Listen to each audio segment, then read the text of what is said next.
Alhamdulillah, wassalatu wassalamu ala Rasulillah Sayyidina wa maulana Muhammad ibn Abdillah wa ala alihi wa sahbihi wa man tabi'ahu wa man wala. Asyhadu an la ilaha illallah wahdahu la syarika lah wa asyhadu anna sayyidana Muhammadan abduhu wa rasuluhu la nabiyya ba'dah. Allahumma salli wa sallim ala sayyidina Muhammadin wa ala alihi wa ashabihi wa man da'a bi da'watihi ila yaumiddin. Amma ba'd. Ya ibadallah, usi nafsi bi taqwallah wa ta'atihi fa qad fazal muttaqun. Laqad qala Allah ta'ala fi kitabihil karim wa huwa asdaqul qailin. A'udzu billahi minasy syaithanir rajim. Bismillahirrahmanirrahim. Ya ayyuhalladzina amanu ittaqullaha haqqa tuqatih wa la tamutunna illa wa antum muslimun. Wa qala ta'ala fi ayatin ukhra, kullu nafsin dha'iqatul maut wa ma tuwaffawna ujurakum yawmal qiyamah wa man zuhziha 'anil nar wa udkhilal jannah faqad faza wa mal hayatud dunya illa mata'il ghurur. Hadirin sidang jamaah Jumat yang dimuliakan Allah Subhanahu wa taala. Sebagaimana yang kita ketahui, Allah Subhanahu wa taala memberi kekuatan untuk melaksanakan ketaatan dan menjauhi kemaksiatan.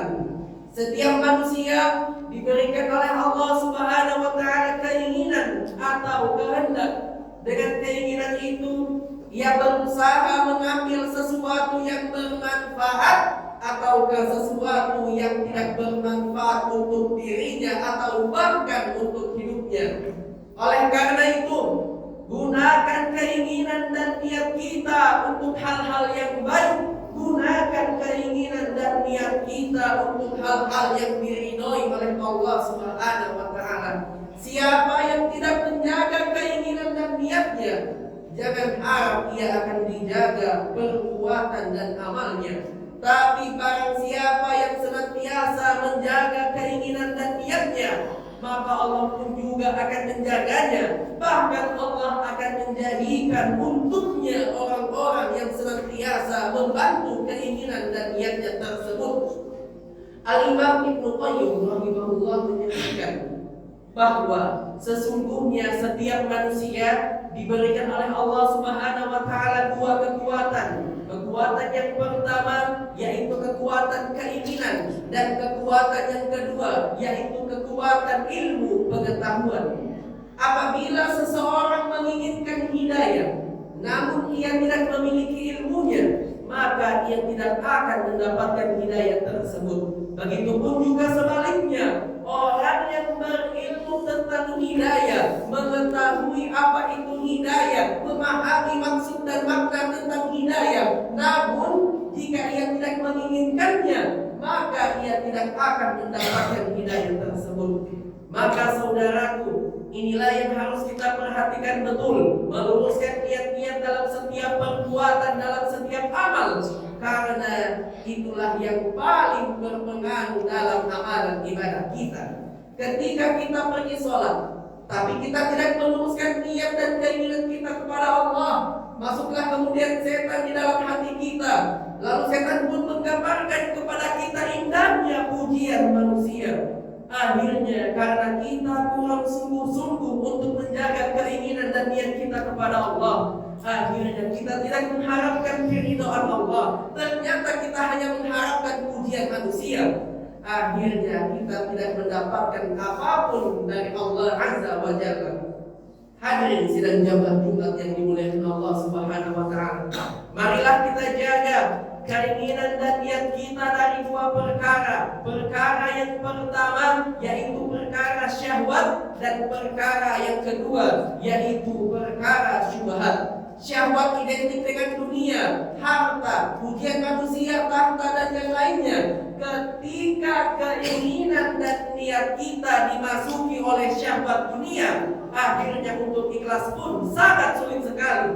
Banyak orang yang beramal soleh, tapi karena keinginan dan niatnya dimasuki oleh syahwat dunia, akhirnya ketika ia beramal, niatnya bukan karena Allah, tapi karena dunia, dunia, karena agar ingin diganti di dunia, karena agar rezekinya dimudahkan dan yang lainnya.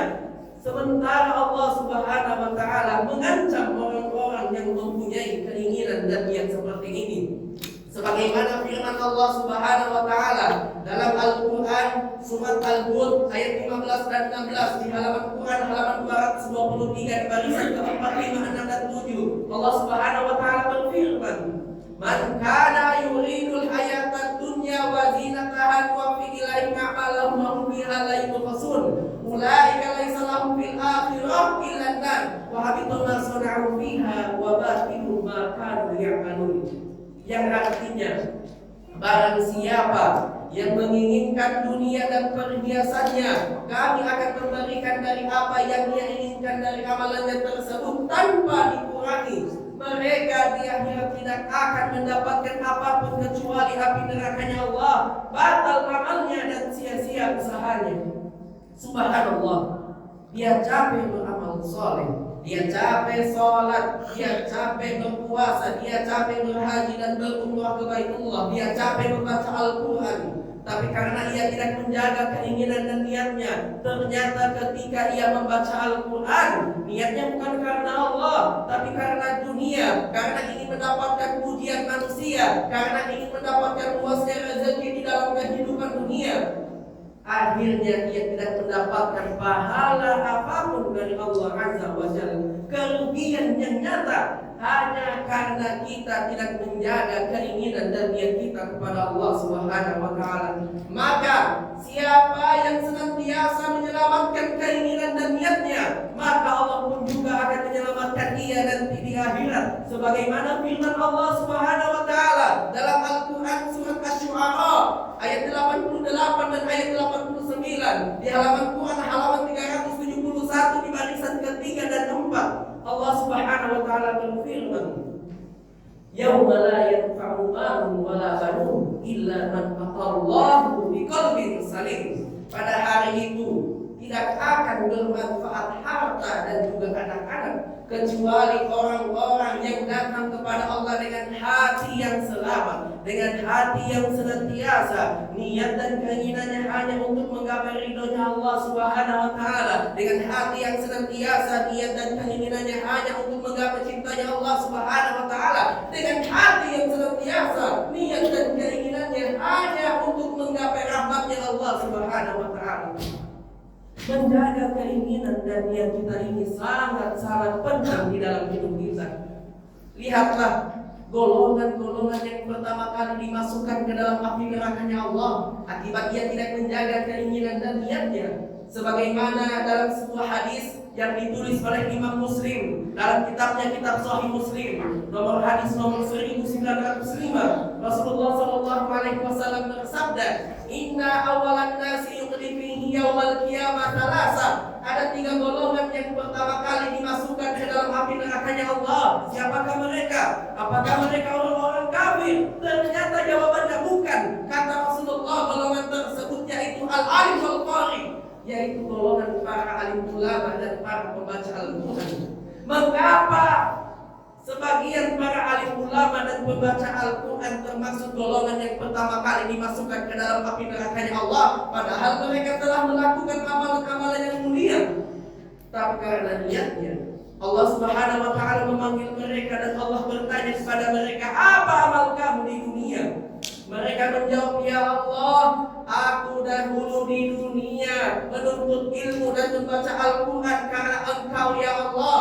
Allah berfirman, "Kamu dusta, kamu dahulu di dunia menuntut ilmu hanya karena ingin disebut sebagai ulama, dan kamu dahulu di dunia membaca Al-Quran hanya karena ingin disebut sebagai qari." Akhirnya dia pun juga diseret di atas wajahnya dan dilemparkan ke dalam api nerakanya Allah Subhanahu wa taala.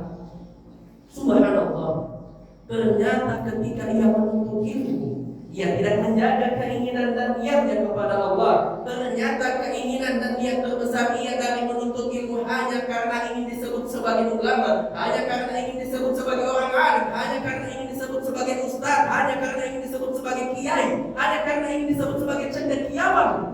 berakibat akhirnya ia pun juga diseret di atas wajahnya dan dilemparkan ke dalam api neraka Allah Subhanahu wa taala.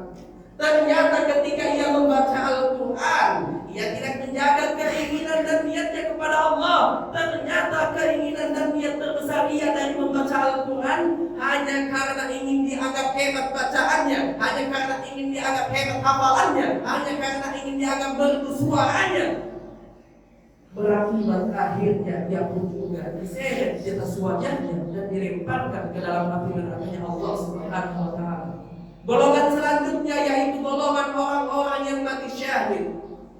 Allah memanggil mereka dan Allah bertanya kepada mereka, apa amal kamu di dunia? Mereka menjawab, ya Allah, aku dahulu di dunia berperang hingga mati syahid karena Engkau ya Allah. Allah berfirman, kamu dusta, kamu dahulu di dunia berperang hanya karena ingin disebut sebagai pahlawan. Dan kamu sudah mendapatkan predikat itu di dunia. Akhirnya ia pun juga diseret di atas wajahnya dan dilemparkan ke dalam api nerakanya Allah Subhanahu wa taala. Golongan selanjutnya yaitu golongan orang-orang yang dermawan. Mengapa orang-orang dermawan termasuk golongan yang pertama kali dimasukkan ke dalam api nerakanya Allah?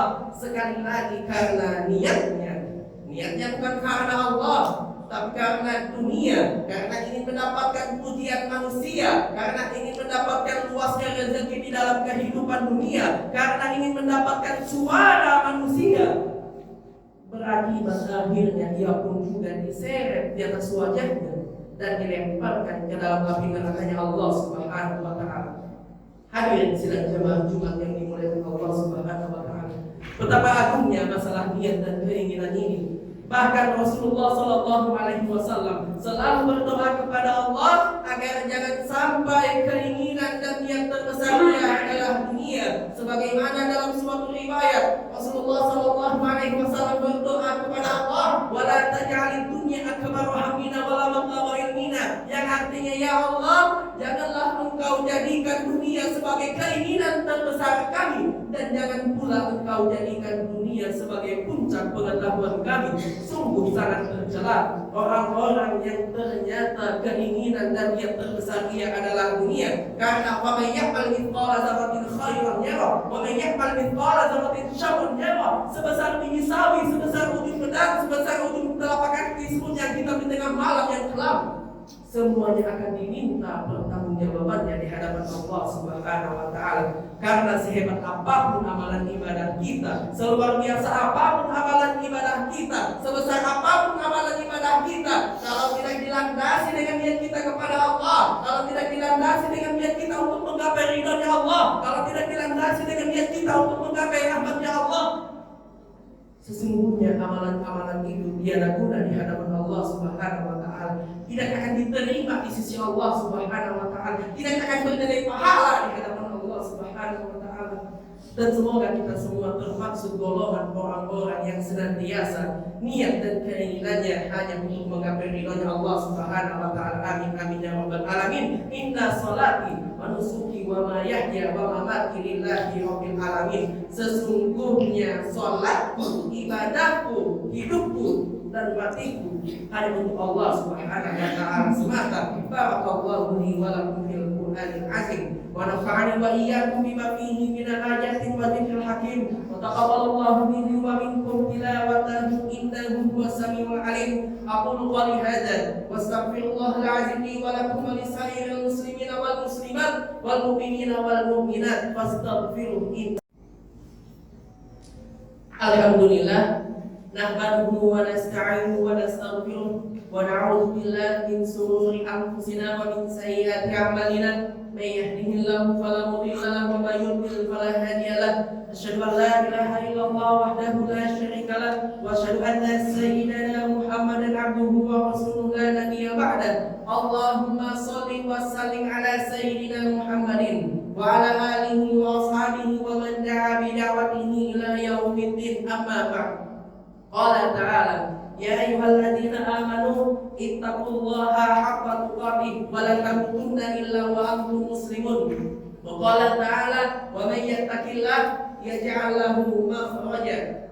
Qala ta'ala, "Wa may yattaqillah yukaffir anhu sayyi'atihi wa yu'zim lahu ajran." Summa i'lamu fa inna Allaha amarakum bis salati was salami ala rasulih fa qala, "Inna Allaha wa malaikatahu yusalluna 'alan nabi ya ayyuhalladzina amanu sallu 'alaihi wa sallimu taslima." Allahumma salli ala sayyidina Muhammad wa ala ali sayyidina Muhammad kama shallaita ala sayyidina Ibrahim wa ala ali sayyidina Ibrahim wa barik ala sayyidina Muhammad wa ala ali sayyidina Muhammad kama barakta ala sayyidina Ibrahim wa ala ali sayyidina Ibrahim fil alamin wakhzul man khazala al-muslimin. Allahumma ansur ikhwanana al-muslimina fi Palestin waj'alhum mujahidin fil Islam. Rabbana atina fid dunya hasanah wa fil akhirati hasanah wa qina adzaban nar. Ibadallah, innallaha ya'murukum bil 'adli wal ihsan wa ita'i dzil qurba wa yanha 'anil fahsya'i wal munkar wal baghi 'ya'izukum la'allakum tadhakkarun. Fadhkurullaha al-'azim yadhkurukum washkuruhu 'ala ni'amihi yazidkum wa li dzikrillahi akbar wallahu ya'lamu ma tasna'un. Aqimus shalah.